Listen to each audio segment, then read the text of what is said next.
नमस्कार,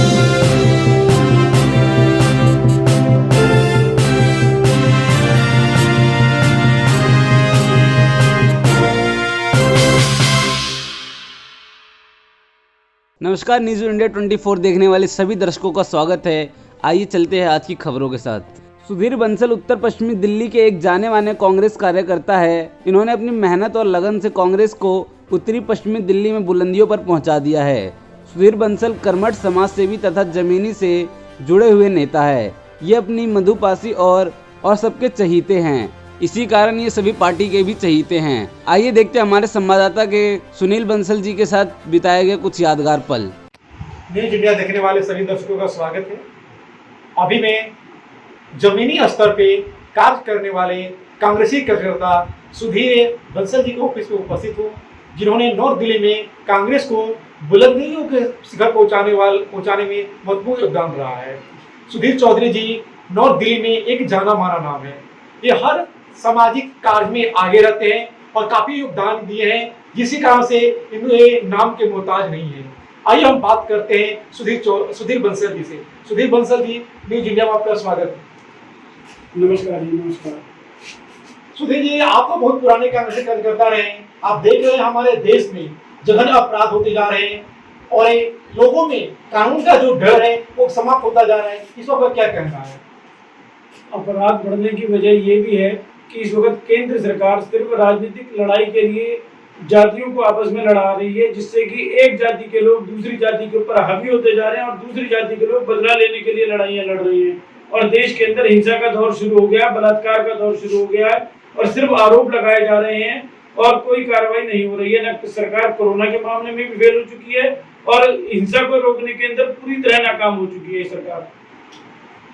अभी आपने बोला कि केंद्र से इसके लिए जिम्मेदार है। अभी कल की अभी न्यूज है कि राहुल राजपूत नाम के एक लड़के को दिल्ली के आदर्श नगर में प्रेम प्रसंग की वजह से उसको मार दिया जाता है। इस पर आपका क्या विचार है? वो जो प्रेम प्रसंग के अंदर मामले के अंदर जो उनको मारा गया है, ये उनकी आपसी रंजिश के कारण के अंदर भी मारा जा सकता है। और ये दिल्ली सरकार और केंद्र सरकार दोनों के हाथ, दिल्ली पुलिस जो है वो केंद्र सरकार के अधीन है, वो दिल्ली सरकार के अधीन नहीं है और केंद्र सरकार पूरी तरह से विफल है। उसके पास कोई काम नहीं है। एक ही एजेंडा है कि किसी भी तरह से विपक्ष को खत्म करा जाए और गुंडा राज देश में स्थापित करा जाए। अभी कुछ समय पहले में हाथरस कांड उजागर हुआ था। अभी फिलहाल में देवरिया में गैंगरेप हुआ। अभी गुड़ना में एक ब्राह्मण पुजारी को गोली मार कर हत्या कर दिया गया। तो आपकी कांग्रेस के कार्यकर्ता होने के नाते आप हमारे देशवासियों को क्या संदेश देना चाहेंगे?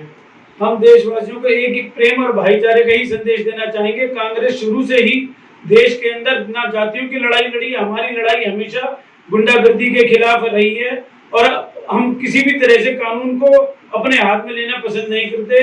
कांग्रेस की जो सरकारें रही हैं, जब भी उन्होंने हमेशा अपराधियों को दंडित कराया, चाहे वो निर्भया कांड के दोषी रहे हों, इस सबको उन्होंने कानून के हिसाब से दंड दिया है। उन्होंने अपना निजी दुश्मनी कोई नहीं रखी है। इसलिए उस वक्त अपराधी डरते थे और आज अपराधी निर्भय होकर के घूमते हैं, क्योंकि सरकार के अंदर एक जनता के अंदर संदेश गया हुआ है कि जो मर्जी अपराध करो, दिल्ली की केंद्र सरकार में शामिल हो जाओ, सारे गुनाह तुम्हारे माफ हो जाएंगे। जो आदमी कहीं मर्जी जितने मर्जी गुनाह करके बीजेपी में शामिल हो जाता है, उसके सारे गुनाह माफ हो जाते हैं। इसके अनेक उदाहरण हमारे सामने, चाहे वो हरियाणा हो चाहे वो महाराष्ट्र हो। उन्हीं सरकारों ने, हरियाणा की सरकार ने वहां के ऊपर दुष्यंत चौटाला पे 16 आरोप लगाए थे और उन्हीं को उन्होंने मुख्यमंत्री बना दिया। यही उन्होंने महाराष्ट्र में करा था। तो उनके पास तो एक ही वो है कि हमारी पार्टी में शामिल हो जाओ, तुम्हारे सारे गुनाह माफ है। तो अपराधियों के तो बढ़ेगा ही बढ़ेगा, उनका मनोबल तो इस वक्त ऊंचा होगा ही होगा। अभी आपको पता होगा ये बिहार में इलेक्शन होने वाले हैं, वहाँ पे सभी पार्टियां अपनी जोर आजमाइश कर रही है। बिहार इलेक्शन को लेकर क्या कहना चाहेंगे? देश की जनता ने तो भारतीय जनता पार्टी और उसके गठबंधन को पूरी तरह नकार दिया है पहले से ही, लेकिन इनकी सरकारें अपनी दहशत के अंदर नौकरशाही को अपने पक्ष में करने में कामयाब हो जाती हैं। क्यों? जैसे इन्होंने राजस्थान की सरकार गिराने की कोशिश करी, मध्य प्रदेश की सरकार गिरा दी, महाराष्ट्र की सरकार गिराने की कोशिश करी, कर्नाटक की सरकार गिरा दी। तो नौकरशाही को ये लगता है कि अगर हमने केंद्र सरकार का साथ नहीं दिया तो ये हमें भी जेल में डलवा देंगे, हमारे ऊपर भी मुकदमे लाद देंगे। इसलिए वो ना चाहते हुए भी इनके पक्ष में काम करने पे मजबूर हो जाते हैं। लेकिन बिहार की जनता से हमें पूरी उम्मीद है कि वो इस बार इनको नीतीश सरकार को और बीजेपी की सरकार को जड़ से उखाड़ फेंकेगी और सभी 243 सीटों पर हमारे गुट की महागठबंधन की जीत होगी। तो आपने देखा सुधीर बंसल जी ने कितने अच्छे शब्दों में कहा कि हमारे देश में जो भ्रष्टाचार है, आपराधिक प्रवृत्ति के हैं, उन लोगों में डर नहीं है। उन लोगों में डर पैदा करना होगा, तभी हमारे देश से, हमारे हर एरिया से क्राइम को समाप्त किया जा सकता है। कैमरामैन हिना के साथ शंभू पांडे, न्यूज इंडिया, दिल्ली।